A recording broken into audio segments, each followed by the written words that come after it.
El movimiento browniano es un movimiento errático, aleatorio, que presenta las partículas del tamaño de aproximadamente una micra debido a su interacción térmica con el solvente. Eso se ilustra bastante bien en este video, bien sea con las partículas que se desprenden de granos de polen de malva o incluso con gotas de resina sobre agua. Eso también se ilustra aquí con partículas de poliestireno en un video distinto. El número de golpes que recibe una partícula de una micra debido a su interacción con las moléculas de solvente es muy grande y fue calculado por Chandrasekhar del orden de 10 a la 21 colisiones por segundo. La situación se asemeja a la que ilustra este video, salvo por la densidad de los choques, que es infinitamente menor a la experimental. La partícula recibe o intercambia momentum con las moléculas de solvente y incluso si los choques son elásticos, la velocidad resultante depende de la dirección y el número de choques, que no es constante. Es importante darse cuenta que lo que observamos, bien sea con el ojo o con un aparato electrónico, depende no solo de la velocidad de observación, del tiempo de observación, sino también del tiempo de procesamiento. En particular, nosotros vemos un video continuo cuando captamos imágenes que se miden con una frecuencia o que tienen una frecuencia de 60 Hz, o sea, 60 cuadros por segundo y mayores a eso. Imágenes que si nosotros observamos un fenómeno con una frecuencia menor a 60 cuadros por segundo, generalmente vemos cosas extrañas.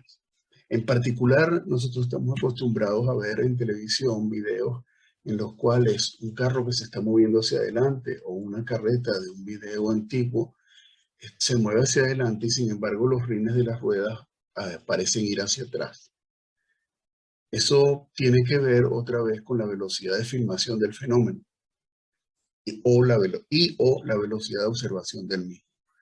Eso se ilustra bastante bien aquí en este otro video que pueden conseguir en esta dirección web.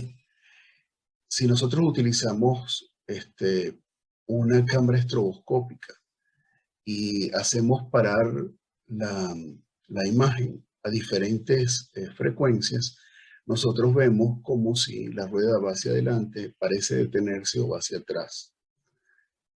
El origen de eso se puede ilustrar aquí. Si nosotros suponemos que podemos identificar las posiciones de la rueda a través de las horas del reloj, si tuviéramos una frecuencia suficientemente alta, nosotros podíamos observar que podemos ir variando de hora en hora hasta dar la vuelta en el reloj. Y en cambio, si tenemos una frecuencia menor, ya saltamos horas, vamos de 1 a 3 a 5, etc. Si tenemos una frecuencia aún menor, se puede llegar incluso a pasar de 12 a 6 y de 6 a 12, en un fenómeno en el cual no pudiéramos decir si nos estamos moviendo hacia adelante y hacia atrás. Y si incluso la frecuencia es menor, llegamos a ese caso extremo en el que la imagen parece devolverse, porque primero vemos el 1, pero el segundo número que veríamos sería el 11, y luego veríamos el 9 y así sucesivamente, y la rueda diera la impresión de que está dando la vuelta en sentido inverso. Entonces, el número de cuadros por segundo, o en inglés frame per second, con el que filmamos es esencial. Esta trayectoria que vemos ilustra el movimiento errático de las partículas suspendidas. Si nosotros quisiéramos sacar una velocidad para este movimiento, sumaríamos los 3 desplazamientos que están aquí y los dividiremos entre 3, eso nos diera un desplazamiento promedio. Y si queremos sacar la velocidad, tenemos que multiplicar por el número de cuadros por segundo, que básicamente es el inverso del tiempo. Pero lo que ocurre cuando observamos un movimiento browniano es que si nosotros ahora filmamos a una velocidad el doble de rápida, es decir, a 2c en vez de a c, cuadros por segundo, entonces observamos que hay más estructura en cada uno de los segmentos de las trayectorias que nos habíamos planteado. Entonces, a pesar de que la velocidad viene siendo el doble, y vamos a dividir la suma de los desplazamientos ahora entre 6, porque tenemos 6 desplazamientos, la longitud de los desplazamientos es bastante mayor que la que teníamos originalmente. Entonces, la velocidad aparente se incrementa.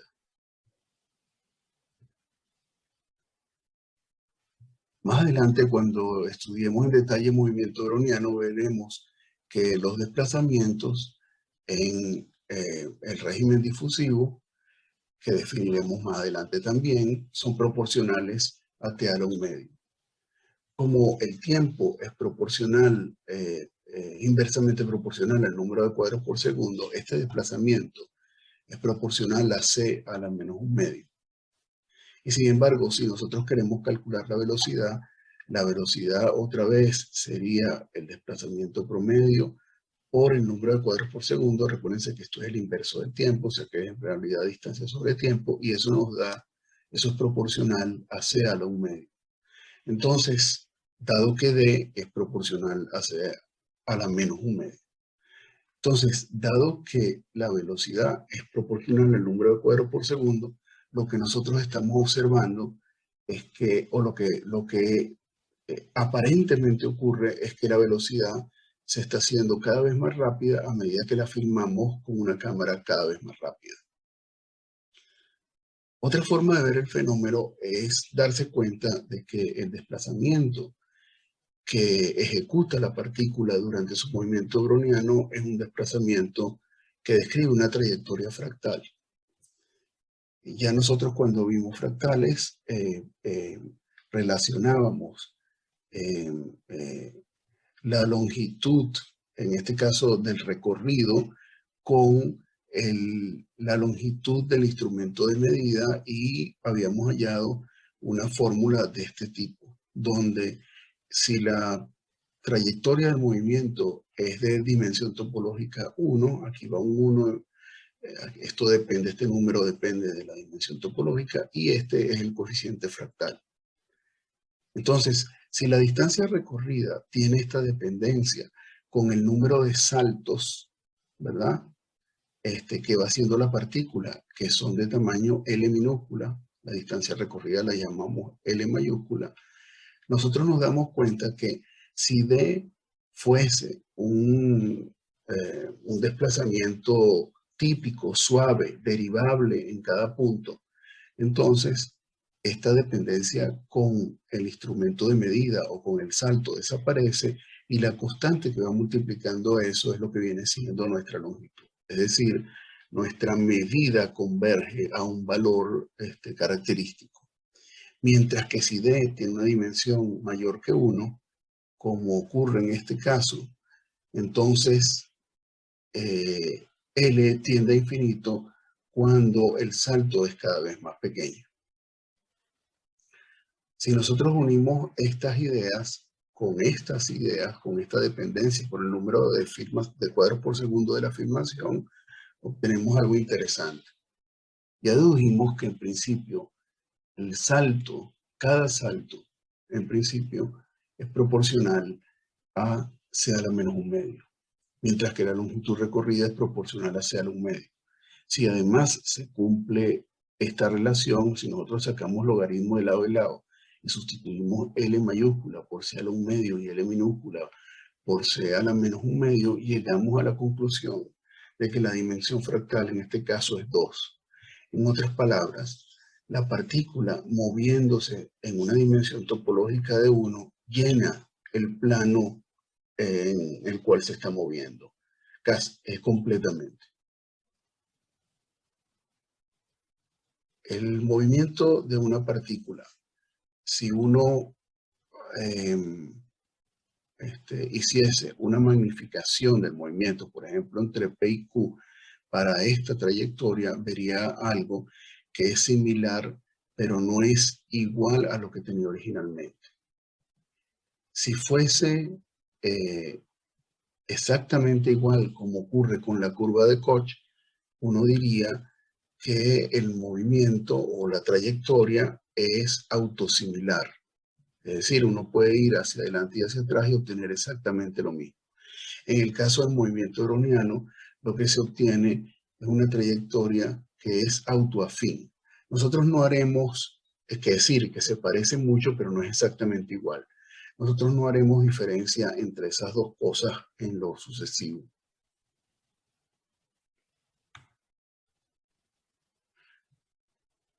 Bueno, para tener una idea de cuál es la velocidad con que requerimos filmar el movimiento de manera de que sea de observar en un solo salto de la partícula, podemos simplificar el fenómeno y suponer que en principio la partícula obtiene una velocidad térmica y esa velocidad térmica se pierde por roce.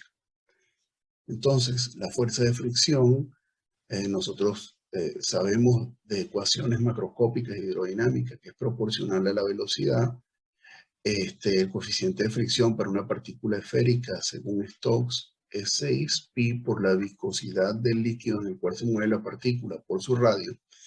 Y entonces, si nosotros la fuerza total sobre la partícula, que es masa por aceleración, la igualamos a la fuerza de roce, fíjense que, antes de resolver esto, si nosotros pasamos m y dividimos el coeficiente de fricción por m, nos queda una constante que tiene dimensiones de 1 sobre tiempo.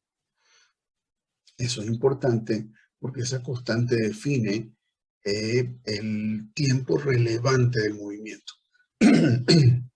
Bueno, el caso es que podemos preguntarnos ahora, resolviendo esta ecuación y poniendo las condiciones de contorno adecuadas, ¿en qué momento se pararía la partícula si solamente si simplificásemos su movimiento browniano, suponiendo que ella toma una velocidad térmica y la pierde durante un cierto tiempo? Entonces, esta ecuación puede resolverse. La resolución espacial es esta que está aquí, es decir, en X. La resolución, si nosotros derivamos esto, tenemos la expresión de la velocidad.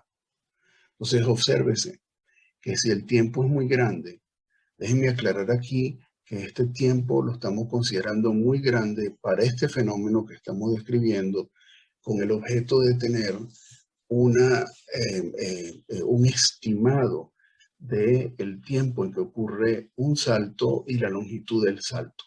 Pero en movimiento browniano, el tiempo es muy grande, obedecen al régimen que veremos como difusivo, en el cual la partícula ha interactuado con las partículas que tiene alrededor ya con mucha frecuencia y sigue obteniendo una velocidad promedio constante. Entonces, en este caso, sin embargo, nosotros estamos suponiendo que la partícula en un tiempo muy largo se va a parar. Ese tiempo muy largo es infinitamente menor que los tiempos difusivos de la partícula que veremos en movimiento browniano. Entonces, fíjense, si yo pongo el tiempo muy largo aquí, me queda que el desplazamiento es un sub cero, que es la velocidad inicial sobre el coeficiente beta. Esto, recuérdense que el coeficiente tiene dimensiones de 1 sobre segundo. Y en este caso, en el caso de la velocidad, si el tiempo es muy grande, la velocidad tiende a cero, como debería. Entonces, bueno, estimemos cuál es este salto, dado que dijimos que era igual a esto. Eso se puede estimar recordando el teorema de equipartición, que nos dice que un medio de masa por la velocidad es un medio de kT, es decir, que cada grado de libertad cuadrático, bien sea en velocidad o desplazamiento, nos contribuye con un medio de kT a la energía. Entonces, si yo despejo la velocidad inicial de allí, me queda raíz de kT sobre m. Es decir, yo voy a calcular L, dividido entre el coeficiente de fricción, dividido entre beta, que es el coeficiente de fricción, por m, eso me da raíz de m arriba, y me queda esta f abajo. Y entonces esto es calculable, igual que esto es calculable. En esta tabla se muestra el resultado de la evaluación de las ecuaciones anteriores. Entonces, fíjense, esto que está aquí es la dimensión de la partícula. Por otro lado, estas columnas corresponden a aerosoles, es decir, la partícula moviéndose en gas, y estas columnas corresponden a aerosoles, la partícula moviéndose en agua. Entonces, lo primero que vemos, vamos a utilizar estas dos partículas, estos son 10 micras, y en cambio esto viene siendo 10 nanómetros. Entonces lo que vemos es que a medida que va bajando, lo que vemos es que a medida que el radio de la partícula es menor, el tiempo característico en el cual ocurre el movimiento es también menor. ¿Ok? Y por otro lado, el desplazamiento es también menor. Es decir, para una partícula de 10 micras, su desplazamiento es 35 nanómetros. Para una partícula de 10 nanómetros, su desplazamiento es 1.4 nanómetros. Otra vez, producto de la energía térmica que pudo obtener del solvente. En el caso de aerosoles, la cosa es todavía mucho más marcada. En el caso de aerosoles se ve que una partícula de 10 nanómetros, su desplazamiento, su salto ocurre en 10 a la menos 11 segundos. Es decir, ella perdería su energía en 10 a la menos 11 segundos y el salto que ejecutaría sería de 0.03 nanómetros. ¿Ok? Entonces, si ustedes utilizan este número y suponen que ustedes están filmando con un film de 1 centímetro, donde cada cuadro ocupa 1 centímetro de largo, les da que la cámara tendría que filmar a la velocidad de la luz para poder captar ese movimiento. Hace 6 años aproximadamente, la velocidad y el desplazamiento de las partículas en régimen de Knudsen, es decir, en régimen balístico, pudo ser medida experimentalmente utilizando luz y una pinza óptica. En el artículo de Raisen veremos que este tiempo característico y este salto que llamamos L minúscula corresponderán ahora al tiempo en que la partícula mantiene una velocidad térmica raíz de kT sobre m. Y por otro lado, veremos también, tanto en ese artículo como del análisis del movimiento browniano, que para tiempos mayores que el característico, el desplazamiento es proporcional a raíz de t. En ese artículo además se muestran algunas desviaciones de lo que predice la teoría original de Einstein. Eso es interesante, porque si uno, por un lado, uno puede tener choques que no son elásticos como estamos suponiendo o como supondremos en todo el tratamiento teórico, pero por el otro lado, existen procesos adicionales como el de maduración de Oswald, en el cual una gota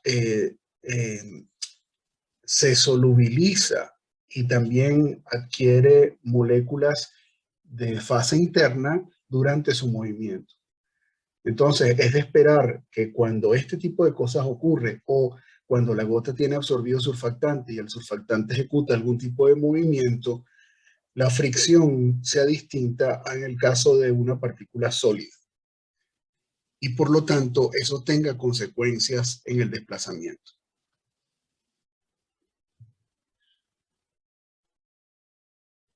¿Cómo se trata de manera general el problema de movimiento browniano? Entonces, pues hay varios tratamientos. Hay un tratamiento simple que da el Rife. El Rife de una vez, Rife de física estadística, es un tratamiento simple para la ecuación para el movimiento browniano a través de la ecuación de Langevin.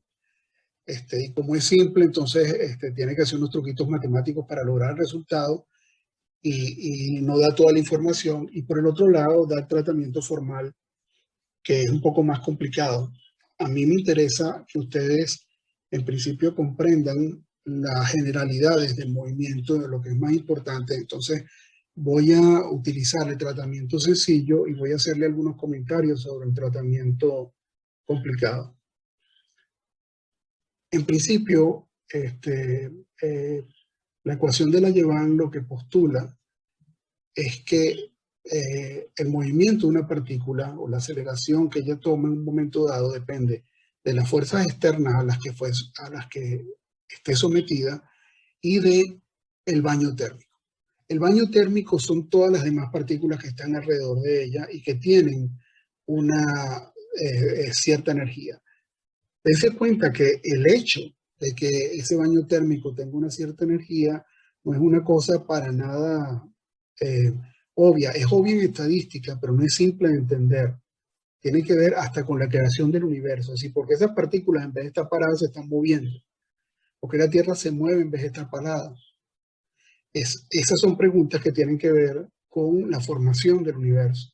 Entonces, en principio, nosotros sabemos ya de los estudios que hicimos en pregrado de estadística, de físico-química, que en principio, como les decía ahorita, según el teorema de equipartición, cada molécula tiene una energía equivalente a medio kT por grado de libertad cuadrático en posición y velocidad. Ese sería el tratamiento clásico y se reproduce bastante bien. Entonces, imagínense si uno tiene una partícula rodeada por moles de moléculas, ¿cómo puede ser? Y esas moléculas intercambian momentum con la partícula cuyo movimiento queremos describir. ¿Cómo puede ser el movimiento? Bueno, realmente la fuerza que actúa sobre la partícula es una fuerza aleatoria y el movimiento, por lo tanto, es errático. Entonces, para avanzar un poco en el sistema, en la resolución de esta ecuación, fíjense una cosa muy importante. Si yo me planteo una ecuación y la ecuación es determinista, es decir, yo todos los términos los conozco y le puedo poner un valor, el resultado va a ser también determinista. Pero si yo me planteo una ecuación como esta, que es una ecuación estocástica, porque tiene un término aleatorio, el resultado va a ser probabilístico. Yo voy a tener, yo lo que estoy tratando de obtener del sistema son algunas propiedades que me permitan entender su comportamiento. Entonces, para avanzar en la solución del problema, lo que en principio se hace es utilizar algo que se conoce como la hipótesis ergódica. La hipótesis ergódica lo que dice es que el promedio en el tiempo de una variable es igual al promedio en un conjunto de sistemas denominado ensamble, en el cual yo tengo tantos sistemas como estados posibles tiene o tantas copias del sistema como estados posibles tiene el sistema en el que estoy tratando. Entonces, si yo hago un promedio en el tiempo sobre un solo sistema, eso debería ser equivalente a que si hago el promedio sobre un conjunto de sistemas que pase por todos los estados de ese, pero en un tiempo determinado. O sea, en este momento, por ejemplo. Entonces, en principio, ¿por qué eso ayuda? Porque deja ver que a pesar de que esta fuerza sea muy compleja, yo eventualmente podría sacar promedios sobre mi ensamble, debido a que en cada uno de ellos yo voy a observar una determinada fuerza. Esta fuerza que es aleatoria va a tener un valor aquí, va a tener un valor aquí, va a tener un valor. Su valor cambia con el tiempo, pero en el tiempo de observación que yo tome, en principio, yo voy a poder calcular un valor promedio. Y de hecho, si el tiempo que yo tomo o que yo escojo es tau, y ese tau es mayor que lo que se denomina tiempo de correlación entre los movimientos, es decir, por ejemplo, el tiempo entre dos máximos y un mínimo, que se supone que de alguna manera guardan alguna relación, eso sin caer en mucha profundidad, entonces, en principio, yo voy a poder definir un promedio sobre las variables. Por ejemplo, yo puedo calcular mi F promedio como el promedio sobre un ensamble de N conjuntos, un conjunto de N miembros, en el cual F tiene un valor dado para cada uno de ellos. Entonces, si yo sigo este tipo de análisis, me doy cuenta que tanto la velocidad como esta F, en principio, tienen un valor medio y una fluctuación alrededor de ese valor medio. Es decir, hay algo que varía de una forma más monótona y otro componente que varía de una forma más errática. O sea que tanto V como F pueden ser divididas en dos partes. ¿Ok? Entonces, la parte, en el caso de la velocidad, como la velocidad puede ser, al igual que en el caso de la fuerza, puede ser positivo, negativo, fluctuante. En principio, vamos a suponer que la velocidad fluctúa alrededor de un valor promedio. ¿Y cuál sería el valor promedio? Si dijimos que la partícula, o si suponemos que el solvente le da energía a la partícula y sin embargo el solvente a la vez ejerce un roce sobre la partícula, si es una esfera, por ejemplo, en el cálculo anterior supusimos que estaba sujeta a un coeficiente de fricción, a una fuerza de fricción, que es básicamente un coeficiente de fricción por la velocidad. Bueno, yo voy a suponer que el valor promedio, otra vez, va a estar sujeta, otra vez, a un coeficiente de fricción por velocidad. Los coeficientes cambian de notación porque estoy escogiendo varios libros. Entonces, en este caso, él va a utilizar alfa para lo que antes utilizábamos como F cursiva. Y la fuerza por la fuerza fluctuante también va a ser dividida en un valor medio. Otra vez, el valor medio va a ser la fricción, y un valor fluctuante que en principio es muy difícil de describir, que tiene la mayor parte del comportamiento errático.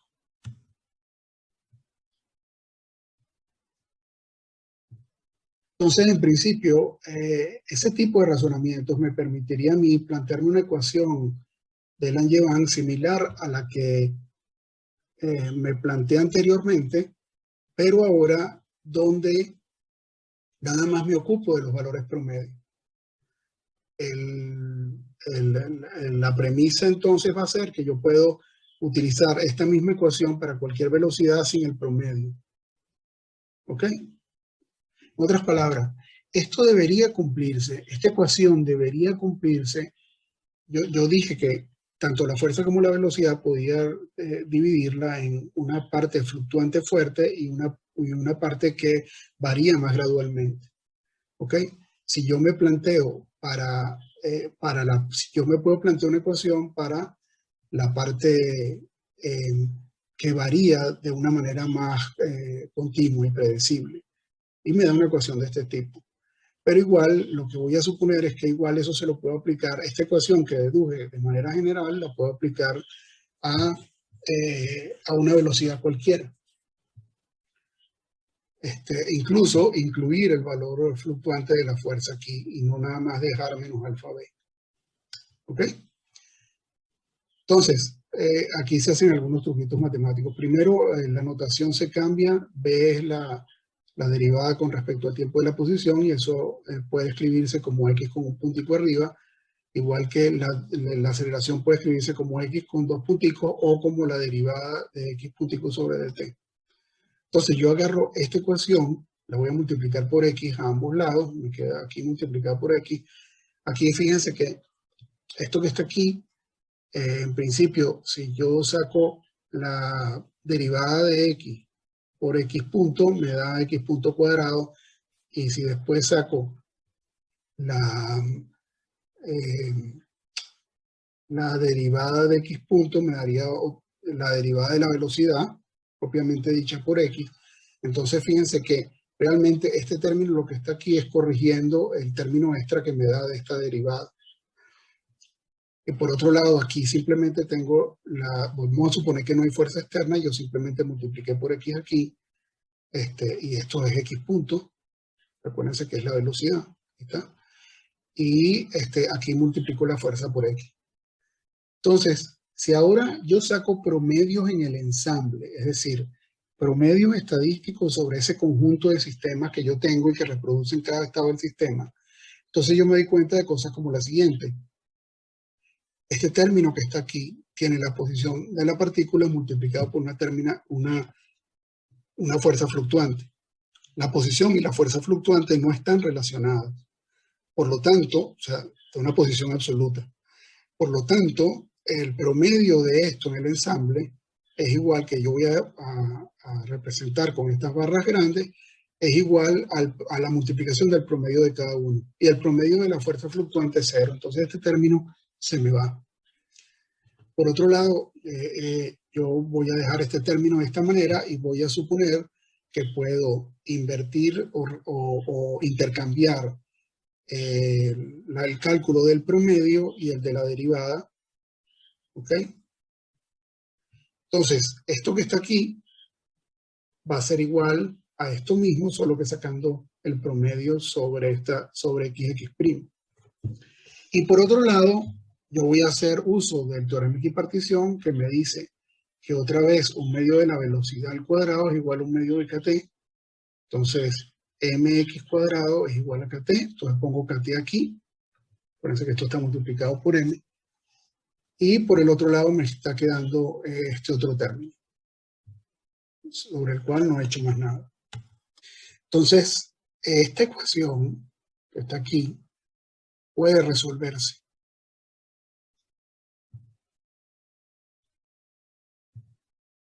La solución de esa ecuación es esta que está aquí. Pero por otro lado, este producto de x por x' es igual a un medio la derivada con respecto a t de x cuadrado. Fíjense que me da esta derivada, 2x por dx de t. Y de x de t está x punto. Entonces, esto es igual a esto. Si yo sustituyo esto ahora por mi variable xx', tengo otra ecuación diferencial que puedo integrar y obtengo una solución general. Entonces, la solución en general me dice cuál es el desplazamiento cuadrático medio de la partícula. Pero existen dos casos que resaltan de marcado interés. Uno, cuando el tiempo es menor que gamma a la menos 1.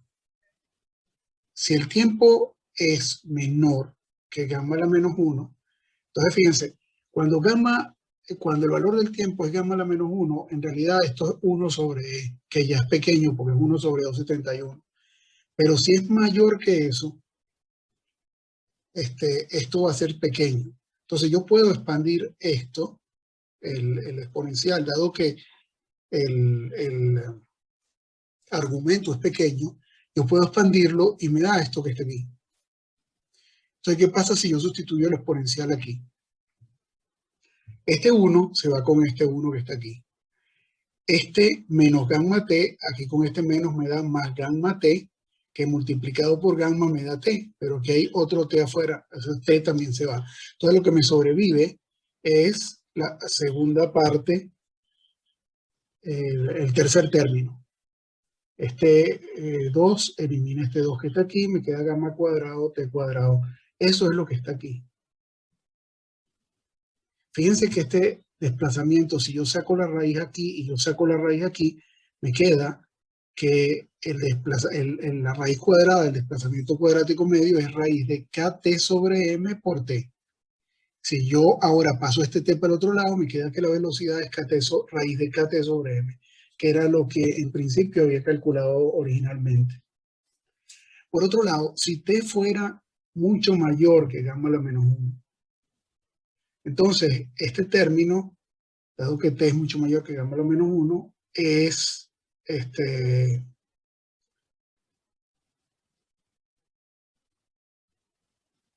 ¿cómo se llama? Tiende a 0, porque el exponencial tiende a 0. Entonces me queda gamma a la menos 1 aquí, pero me queda t por menos gamma a la menos 1. Y yo estoy diciendo que t es mucho mayor que gamma a la menos 1. Entonces otra vez, este gamma a la menos 1 lo puedo despreciar y me queda en principio 2kt alfa t. O sea, me queda una dependencia ahora del desplazamiento cuadrático medio que es lineal. Y si yo saco raíz aquí, el t me va a quedar al 1 medio, ¿ok? A diferencia de en este caso en el cual me queda t. Yo puedo definir kt sobre alfa, donde alfa es otra vez, alfa, esto está tomado de varios artículos, de varios libros, entonces alfa es lo mismo que f, es el coeficiente de fricción. Entonces, básicamente, si yo llamo a d kt sobre alfa, esto que me está quedando aquí es 2dt. Donde alfa, en principio, tiene si la partícula es esférica, tiene esta forma según la ley de Stokes. Entonces, básicamente, ¿qué obtuvimos? Obtuvimos que el desplazamiento cuadrático medio es primero una función cuadrática. En principio, la solución general abarca todo esto, pero los dos extremos son, a tiempos cortos, es una función cuadrática en t, y por lo tanto, si yo saco la raíz y saco la velocidad pasando t para el otro lado, yo obtengo que es una constante, y la constante es la energía térmica, raíz de kT sobre m. Y por el otro lado, si yo utilizo tiempos muy largos, entonces el desplazamiento cuadrático medio tiende a una constante por t, es decir, depende como t a los medios.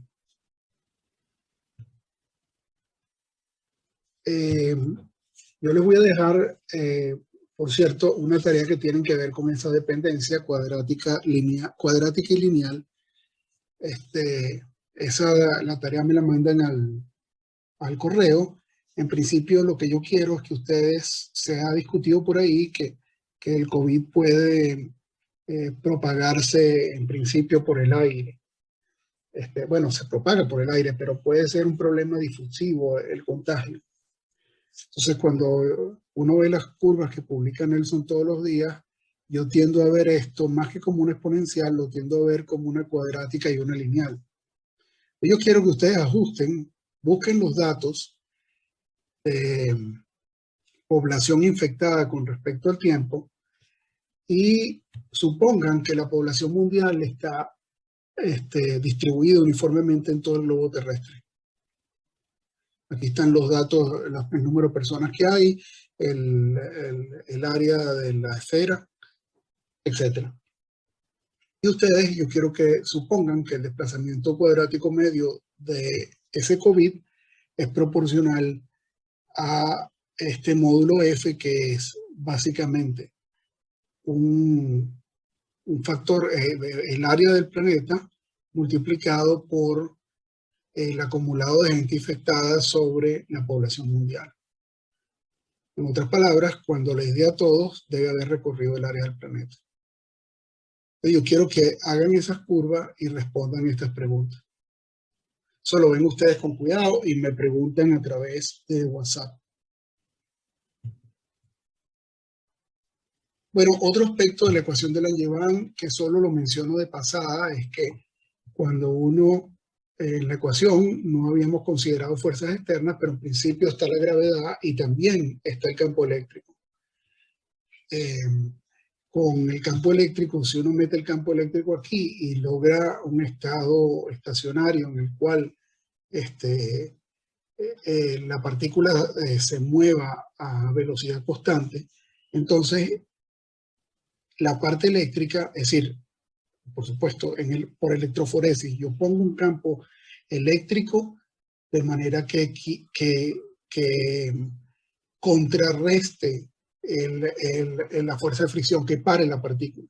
Entonces, en ese caso, la fuerza fluctuante, otra vez su promedio es igual a 0, pero si yo saco, porque por supuesto estoy sacando el promedio en el ensamble de esta ecuación, aunque ahí no lo ponga, pero el caso es que si esto es igual a 0, esto es igual a esto, y eso me permite algo que se define como la movilidad de la partícula, que básicamente es la carga sobre la fricción o su velocidad sobre el potencial eléctrico al que está sometido.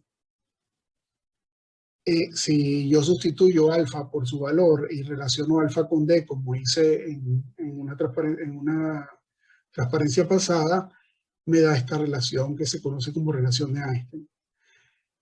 Uno en el laboratorio obtiene la carga de la partícula a través de la movilidad. Uno mide por electroforesis la movilidad y de allí saca la carga de la partícula.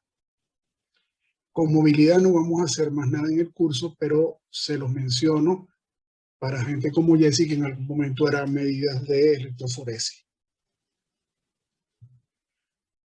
Bueno, el tratamiento que nosotros hemos escogido para presentarlo aquí sobre el movimiento browniano es un tratamiento sencillo, pero en realidad hay un tratamiento formal que implica funciones de correlación, y eso puede resolverse usando una matemática, digamos, más dura, pero de manera más exacta y más bonita. Yo solo les quiero mostrar aquí que este sería el mismo caso, que esa ecuación en principio puede integrarse y aparecen unas funciones, unas integrales, que tienen funciones de correlación. Es decir, fíjense que esta A resulta en este caso, si esto es desplazamiento, este viene siendo la parte aleatoria del desplazamiento sobre M. Yo puedo poner aquí originalmente, perdón, disculpen, esto que está aquí es la fuerza. Yo puedo expresar esto, esta sería mi F normal. Puedo expresar, yo la ecuación de Langevin, yo puedo resolver la ecuación de Langevin para posición, para velocidad, etcétera, etcétera. Todo eso puede hacerse. Por eso a veces me confundo un poquito. Pero el caso es que yo puedo, siguiendo una serie de pasos y utilizando la estadística y suponiendo algunas premisas sobre el desplazamiento cuadrático medio, que ya vamos a ver que tienen algún sentido, que es que el promedio de la fuerza fluctuante sea cero, y su autocorrelación, es decir, la correlación entre un movimiento y el que sigue, básicamente es una función delta, es decir, de milagro están correlacionados. Pero el caso es que yo puedo seguir un tratamiento formal y llego a la misma conclusión, llego a una ecuación más exacta para el desplazamiento cuadrático medio, pero que al tiempo infinito me da el régimen difusivo. Fíjense que aparece la constante de difusión 2dt, como vimos para el desplazamiento cuadrático medio, y cuando tiende a cero, básicamente obtengo reproduzco la velocidad térmica, pues paso este t para acá y obtengo un sub cero, o un sub cero. Pero ¿por qué les menciono yo esto? Estas eran las láminas originales del curso y yo las quería quitar para simplificar las cosas, pero hay algo en que no puedo dejar de mencionar. Haciendo ese tratamiento más exacto, se llega a una ecuación para la constante de la fricción. Y esa ecuación es importantísima. Es lo que uno llama, es el origen de lo que uno llama teorema de fluctuación-disipación. La ecuación nos muestra que la fricción, que en unas veces llamamos alfa o F, no es más que la autocorrelación de la fuerza fluctuante. En otras palabras, por un lado, el solvente le da unos golpes a la partícula y la mueve y origina su movimiento. Y por otro lado, el roce que siente la partícula que está también relacionado con esa fuerza fluctuante. El solvente le da energía a la partícula por un lado y se la quita por otro. Y es por eso que, otra vez, utilizando la fórmula de la difusión que habíamos esbozado aquí, fíjense que esto es F que está aquí, yo obtengo dF igual a KT,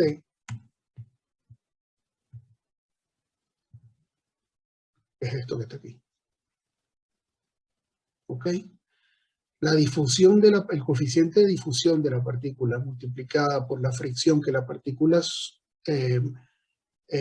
sufre es igual a una constante, y la constante es la energía del baño térmico por molécula, KT. ¿Ok? La forma en que se transfiere la energía es muy complicada, pero básicamente el solvente lo que le está dando a la partícula se lo quita de manera que mantiene la temperatura constante. ¿Ok? Ese resultado no se puede deducir sino de manera formal.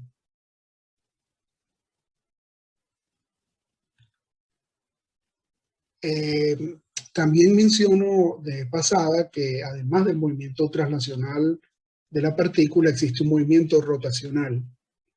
Y ese movimiento rotacional para partículas pequeñas es muy importante. De hecho, de todas las modificaciones que yo he hecho en el programa para simular sistemas emulsificados, Esta es una que dejé al margen porque tomaba bastante trabajo desde el punto de vista de las implicaciones que tiene que la partícula rote y cómo se vería, cómo ocurriría el drenaje de la película interfacial entre partículas floculadas. Entonces, eso yo no lo tomé en cuenta, pero fíjense que una partícula pequeña, por ejemplo, el orden de un nanómetro, da en 0.1 segundos 914 vueltas. ¿Ok? Ella se mueve un poquito nada más. En principio, en 0.1 segundos, 6.6 micras. Bueno, un poquito relativo, porque la partícula mide un nanómetro. Esta es un movimiento considerable, pero gira mucho más de lo que se mueve. Y eso es constante para todas. ¿Ok? Siempre el movimiento giratorio es muy importante, salvo cuando la partícula es muy grande. A medida que la partícula es muy grande, el número de veces que gira es muy pequeño. Entonces, por ejemplo, para una partícula de 10 micras que gire 0.3 grados, bueno, realmente no nos importa, es como si no hubiera girado. Pero las partículas sobre las cuales hacemos los cálculos normalmente son cientos de nanómetros, que eso está en este orden. Si ustedes ven el orden, por lo menos un giro de la partícula. ¿Ok? Esta ecuación aparece, fue deducida también por Einstein y está en el paper, está en el libro de Perrin. Perrin tiene dos libros, bueno, ahorita los menciono, creo.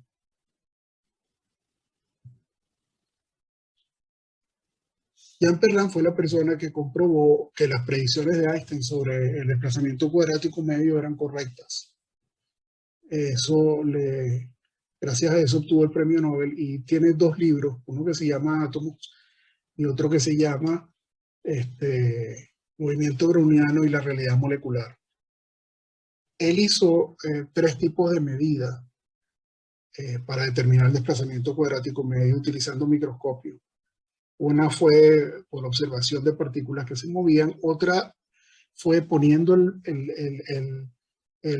digamos, el recipiente de la partícula de manera vertical, analizando cuál era la distribución de densidad de partículas con respecto a la altura. Y utilizó dos formas para medir esto con una gradilla. Bueno, ahorita vamos a ver una. ¿Cómo midió él? Él utilizó partículas de látex derivados de esta planta y básicamente esas partículas desarrolló técnicas que le permitían hacer partículas esféricas de distribución de tamaño muy estrecha. Entiendo que disolvía esos polvos en metanol y después arrojaba agua y eso producía un cambio de fase y directamente producía las esferitas. El caso es que él utilizó algo que se llama cámara lúcida, que es esta cosa que está aquí, que es básicamente un mecanismo que tiene un vidrio en 45 grados. Y si ustedes miran a través del vidrio, ustedes miran una cosa a través del vidrio, por ejemplo, este marcador que está aquí, él crea un reflejo hacia abajo. Entonces, si ustedes ponen una hoja justo debajo de la cámara lúcida, ustedes pueden dibujar ese objeto. Entonces, es usado mucho por la gente en arte. El caso es que eso puede adaptarse a un microscopio. Y en principio, lo que utilizó Perrin fue justamente un microscopio que tenía una especie de cámara lúcida que hacía que lo que él veía aquí, las partículas que él veía aquí, también se viesen sobre un papel que ponía debajo. Este es un dibujo muy famoso hecho por Perrin y su grupo, en el cual los punticos reflejan la posición de la partícula cada 30 segundos. Este es un solo movimiento, este es otro y este es otro. Él relata cómo se turnaban el microscopio y había uno que cantaba el tiempo y el otro que ponía el puntico donde estaba eso. Entonces, la ecuación que utilizó Perrin es la misma de movimiento browniano, solo que esto está sacado de su libro y la notación es un poco distinta. Entonces, tiempo, esta es la constante de los gases, temperatura, este es el tamaño de la partícula que normalmente llamamos A, esta es la viscosidad del solvente que en principio llamamos eta o mu normalmente, y esto es x cuadrado. Fíjense que él está midiendo en 2 dimensiones, no tiene idea de qué pasa con Z, simplemente está viendo la proyección en XY. Y por otro lado, él en realidad necesita el desplazamiento cuadrático medio, que es X, es esta componente, no el desplazamiento en XY. Pero por simetría, el desplazamiento, quién es X y quién es Y da lo mismo. Entonces, estas dos variables deben ser iguales y él puede despejar X cuadrado promedio a partir de XY cuadrado promedio, que es lo que mide. Él mide esta distancia, este tipo de distancia, esa distancia está en XY, ¿verdad? Cada una. Pero él necesita el desplazamiento cuadrado en X, cualquiera que sea X, esta o esta. Pero bueno, esto es algo simple. Estos son, Perrin hizo una serie de experimentos. Entonces, ¿qué consistían los experimentos?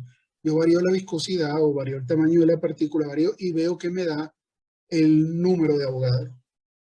Y si todo está bien, debo obtener un número de Avogadro de centón. Entonces, estos son los primeros experimentos en el cual estos son hechos con 50 partículas y ese es el promedio de las 50, todas a medida de 30 segundos. Mido 30 segundos una, mido 30 segundos otra, mido 30 segundos y entonces calculo. Entonces, la media me da 6.8 por 10 a la 23.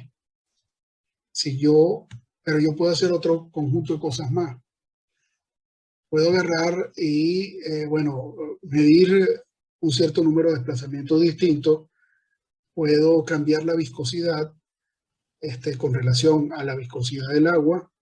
Incluso llego a cambiarla 125 veces, bien sea porque agrego glicerina o agrego urea o agrego azúcar o cambio la temperatura y todo eso me cambia las constantes de la ecuación, pero si el valor n tiene alguna relevancia, debe darme más o menos lo mismo.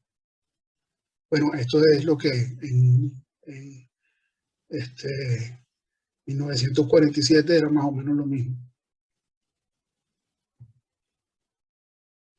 De paso, aprovecho para mencionarles que justo el domingo me había olvidado porque la clase,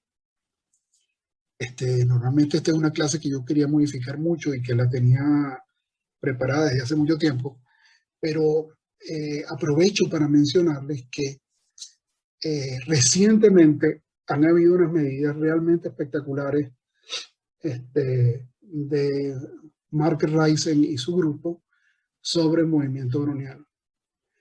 Y básicamente lo que ellos utilizaron fue pinzas ópticas.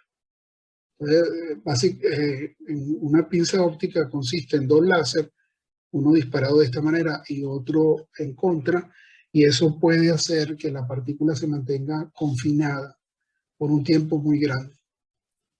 Entonces, él analiza el movimiento de la partícula y la velocidad de la partícula. La velocidad se obtiene a través de una función de correlación, ya vamos a ver qué es eso, o qué forma tiene, porque no lo vamos a ver en detalle. Pero el caso es que se obtiene la velocidad, se obtiene la posición y se obtiene la distribución de velocidades que resulta ser una distribución normal. En principio, lo que argumenta Risen es que si uno no ve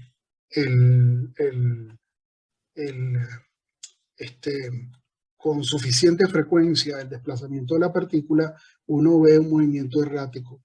Pero si uno pudiera ver con suficiente resolución el movimiento de ella, vería punticos y segmentos entre los punticos. Esto es lo que en principio ellos logran ver. Lo hicieron para varias partículas, como aparece por ahí. La mayoría de las medidas son para óxido de silicio y la partícula mide 2.79 micras. La cosa es un poquito más complicada de lo que parece porque en una pinza óptica el desplazamiento cuadrático medio pues no tiene la misma forma, hay que resolverlo de alguna manera. Y cuando ellos dicen que trabajan en el término no amortiguado, es que efectivamente la partícula se puede mover como si estuviera libre dentro de ese potencial creado por la pinza óptica en ciertas condiciones. esta es la función de autocorrelación de velocidad y el caso es que por ajuste se sacan los parámetros que necesitamos para sacar también la velocidad de la partícula.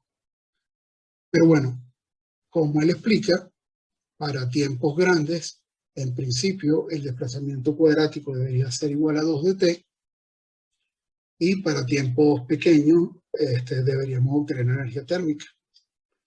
En este caso, si yo utilizara esta ecuación para tiempos muy pequeños, ¿qué pasaría? Que como la raíz de esto es la raíz de t, cuando yo saque alguna velocidad, eso va a tender a infinito, mientras que el uso de esta me da la energía térmica. Entonces aquí ven las curvas de desplazamiento cuadrático medio. Por favor, tomen en cuenta que esto está en microsegundos, tiempos cortos, y esto está en segundos, tiempos largos, y entonces se obtienen curvas suaves, cuadráticas, en este caso, donde efectivamente el coeficiente que multiplica t cuadrado es la energía térmica, ya vamos a ver algo de eso, y por el otro lado, a tiempos más largos se puede obtener el desplazamiento cuadrático medio. Fíjense los valores. Este es el valor obtenido del experimento para la velocidad kT sobre m, ¿ok?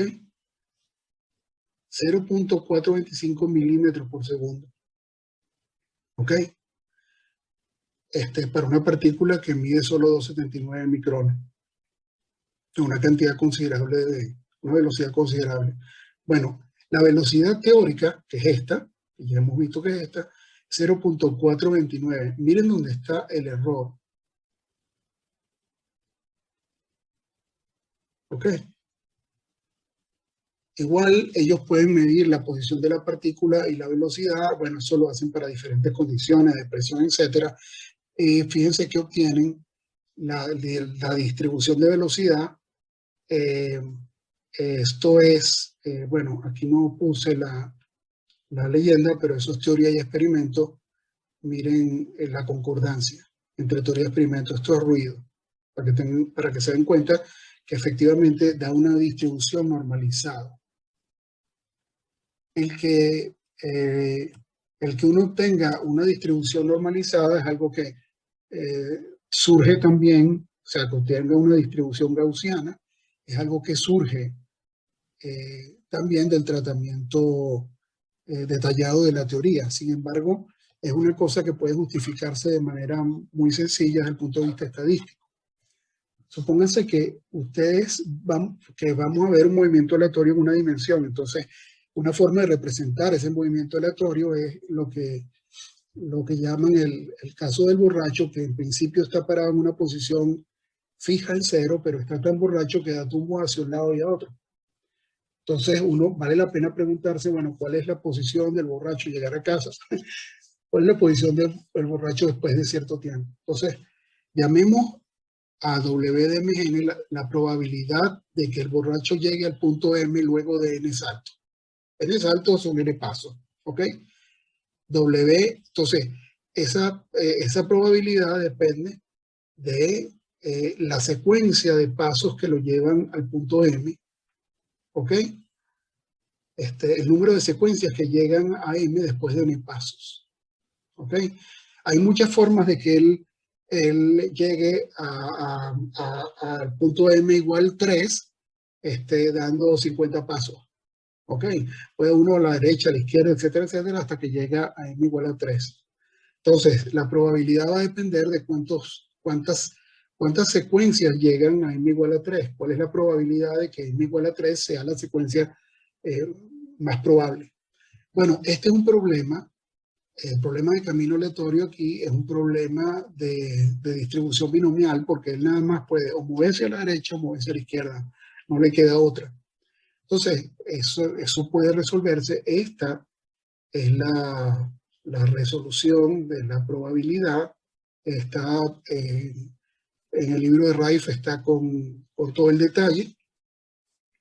De nuevo, recuerden, este es el número de pasos totales y esta es la posición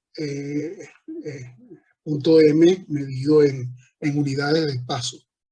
Yo puedo tratar de relacionar eso es esto mismo.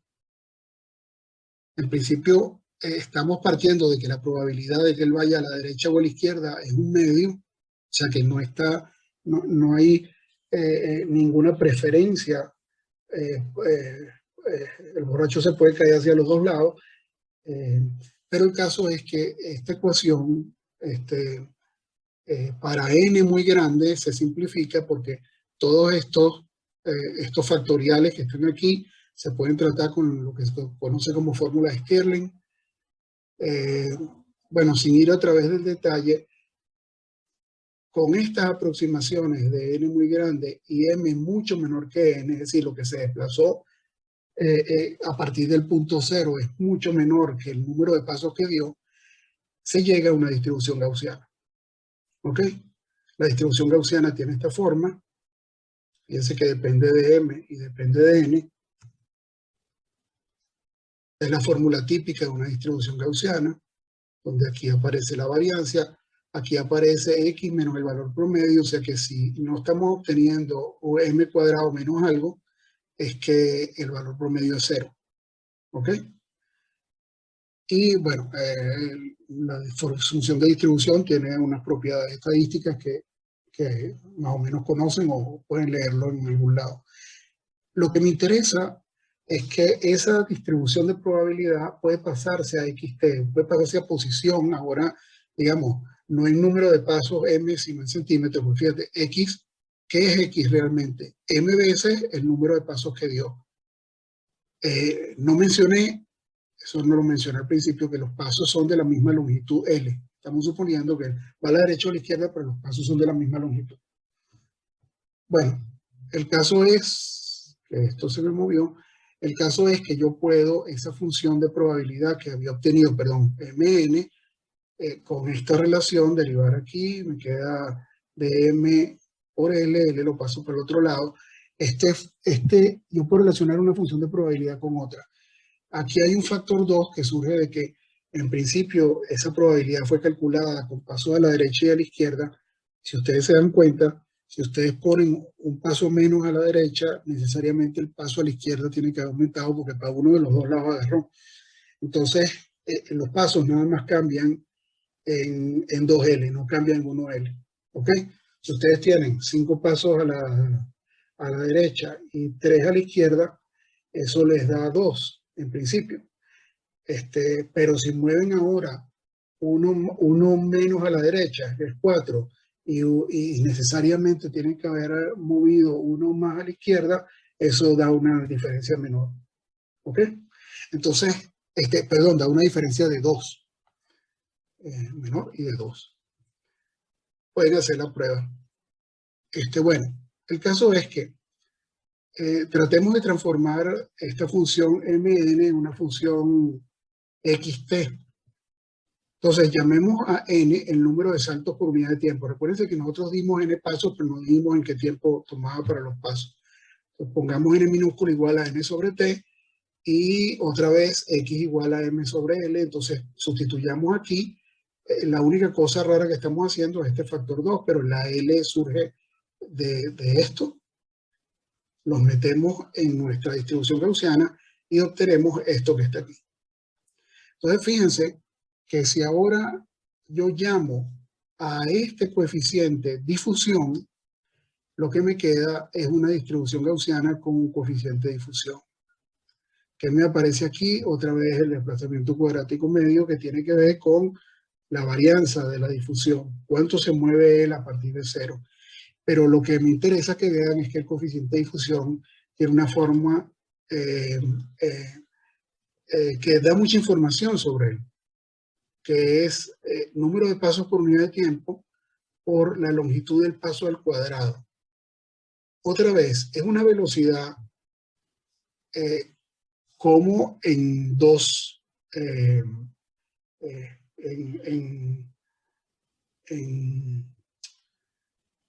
en un espacio de dimensión 2, porque realmente el movimiento browniano llena, por eso su dimensión fractal es 2.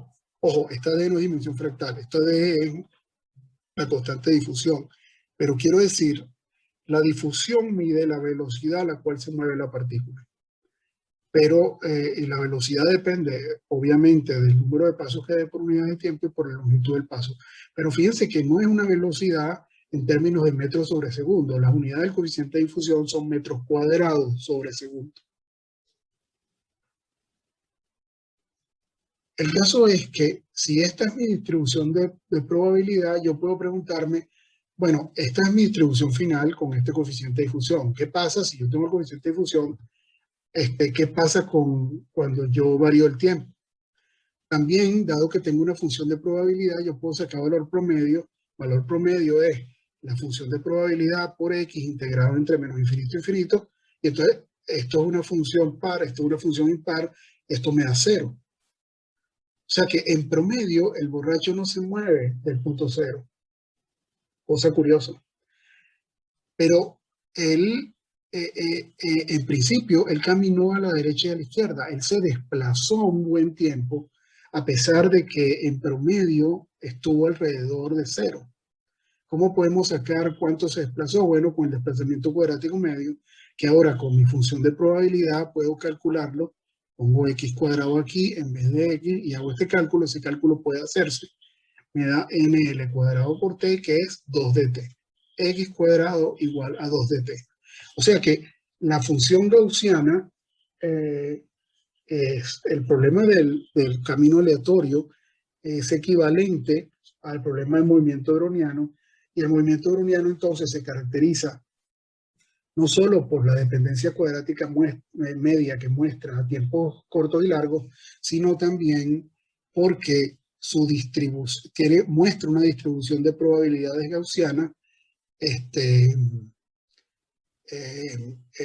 tiene media 0 y varianza 1. En principio, fíjense, yo puedo, bueno, lo de la varianza tendría que explicar algo más. Dejémoslo en media 0. El caso es que ¿qué pasa cuando el tiempo va variando? Cuando el tiempo va variando, la distribución de probabilidad, fíjense, esta es la distribución de probabilidad en 0.01.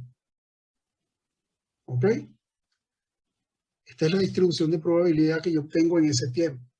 Fíjense que la distribución de probabilidad depende de x y depende del tiempo. Para un tiempo dado yo tengo una cierta distribución de probabilidad en x. Entonces, esto es lo que me da en 10 a la menos 3 segundos. Pero si yo subo el tiempo que me da una gaussiana, pero con una varianza mayor. Y si yo subo el tiempo en 0.1 segundos mayor, ¿qué me dice eso? Que la partícula tiende a seguir alrededor del punto medio, pero las fluctuaciones que hace en su movimiento son cada vez mayores a medida que pasa el tiempo. Ella se desplaza más, aunque su valor promedio sea el mismo y su desplazamiento cuadrático medio, que tiene que ver con cuánto más se desplaza, depende efectivamente del tiempo.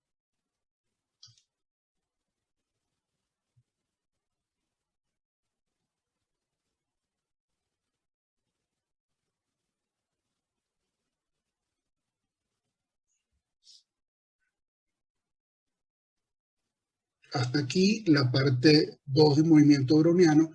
Ya introdujimos el coeficiente de difusión y ahora vamos a ver qué consecuencias tiene el coeficiente de difusión